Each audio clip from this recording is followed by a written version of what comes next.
Guys welcome back to my YouTube channel. आज हम UPPCS part current affairs questions part 8 discuss करेंगे और इसके अलावा बस एक लास्ट पार्ट आएगा, उसमें बेसिक करंट अफेयर्स कवर हो जाएंगे 5 क्वेश्चंस का। वो मैंने क्लब नहीं किया 10 क्वेश्चंस में, ताकि 5-5 क्वेश्चंस के सेट्स अलग रहें।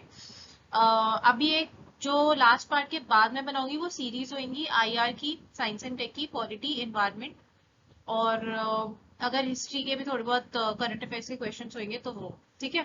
तो फर्स्ट क्वेश्चन देखते हैं। What is the objective of recently launched operation आहत? ठीक है, अभी जो रिसेंटली लॉन्च्ड ऑपरेशन है ऑपरेशन आहत, उसका ऑब्जेक्टिव क्या है? तो मैंने पहले भी कहा था कि आप मार्क कर लो, जो भी बेसिक चीज पूछ रहे हैं उसको मार्क कर दिया। ठीक है, ऑपरेशन आहत फर्स्ट है, रेलवे पुलिस फोर्स का ऑपरेशन है टू कर्ब ह्यूमन ट्रैफिकिंग। ठीक है, तो ये ह्यूमन ट्रैफिकिंग को कर्ब करने के लिए आरपीएफ ने ऑपरेशन स्टार्ट किया है। दूसरा है इंडियन आर्मी का ऑपरेशन है ह्यूमन ट्रैफिकिंग को कर्ब करने के लिए। अब डिफरेंस क्या हो गया, रेलवे पुलिस फोर्स और इंडियन आर्मी। ठीक है, फिर Indian navy operation for checking trans boundary trafficking, ये इंडियन नेवी का हो गया कि इंडियन नेवी का है कि नहीं। फिर Indian army operation to curb terrorism. ठीक है, 4 ऑप्शन है हमारे पास। तो देखने में पता चल रहा है कि ये दोनों जो ऑप्शन है काफी हद तक सिमिलर है, बस इसमें डिफरेंस ये है कि आरपीएफ का है या इंडियन आर्मी का है।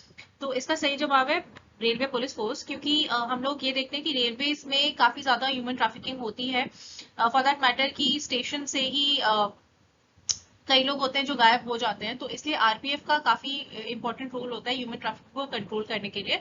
इंटरसिटीज चले जाते हैं, अलग अलग जगहों पर लेके जाते हैं। ठीक है, तो ये आरपीएफ का ऑपरेशन है, operation Aahat to curb the human trafficking.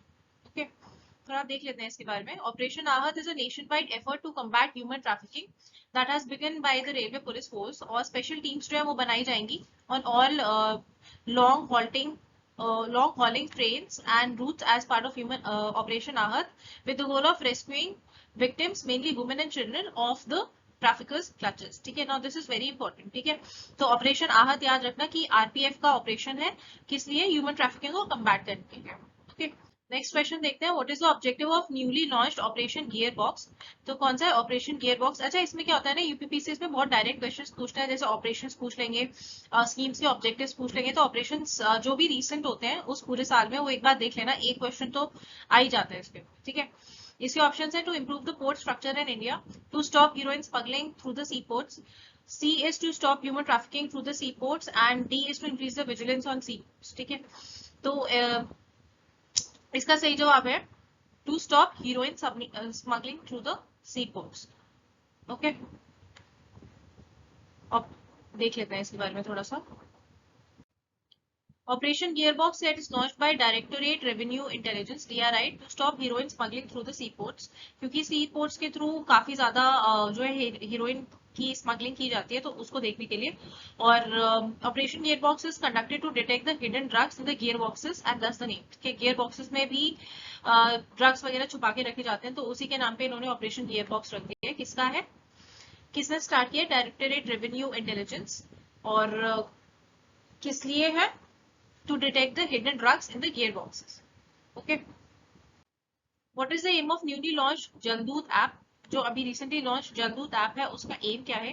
To pay attention to the misuse of water at the railway stations, to capture the ground water level in better way, to keep a vigil on the depletion of soil, and to distribute water equally amongst all the water deficient areas in the country.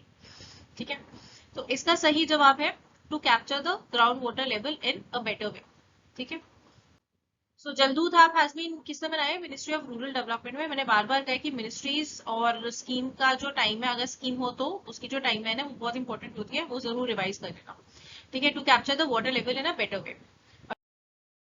So next question is, in which country Khufsful Lake is located?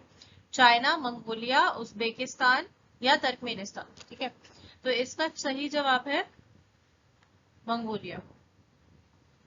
Alright, Khufsful Lake जो है, it is located in Mongolia and had been added to the list of World Network of Biosphere Reserves by UNESCO. ठीक है, तो इसलिए news में था, और जो प्रोग्राम था वो हुआ था पेरिस फ्रांस में भी। तो man and biosphere programme is very important for UPSC and UPCS both, तो एक बार पढ़ लेना। ओके, फिर India's first commercial grade green hydrogen production plant was started in which of the following states? क्या पूछ रहे हैं? ग्रीन हाइड्रोजन प्रोडक्शन प्लांट कौन से स्टेट्स में स्टार्ट हुआ था? अभी ग्रीन हाइड्रोजन क्या है वो हम आगे देख लेते हैं, बट कौन से स्टेट में स्टार्ट हुआ था? असम, अरुणाचल प्रदेश, सिक्किम और त्रिपुरा। ठीक है, इसका सही जवाब है असम। इसका सोल्यूशन देख लेते हैं। ग्रीन हाइड्रोजन प्रोजेक्ट क्या है? It is type of hydrogen that is produced through the electrolysis of water using renewable energy sources. ठीक है, इसमें रिन्यूएबल एनर्जी सोर्सेज का यूज होता है जैसे कि सोलर या फिर विंड पावर, और the electrolysis process splits water into hydrogen and oxygen and the hydrogen produced can be used as clean and renewable fuel। ठीक है, तो अभी जो असम में स्टार्ट हुआ है वो ऑयल इंडिया लिमिटेड ने कमीशन किया है पहला प्लांट। तो ये ग्रीन हाइड्रोजन प्रोजेक्ट भी बहुत इंपॉर्टेंट है, और ये कहाँ पर हुआ है वो भी बहुत इंपॉर्टेंट है। ठीक है, तो यहाँ पे हमारे 5 क्वेश्चंस खत्म हो गए। I will come up with the next part. Thank you so much guys, please do like, share and subscribe to my YouTube channel. Thank you.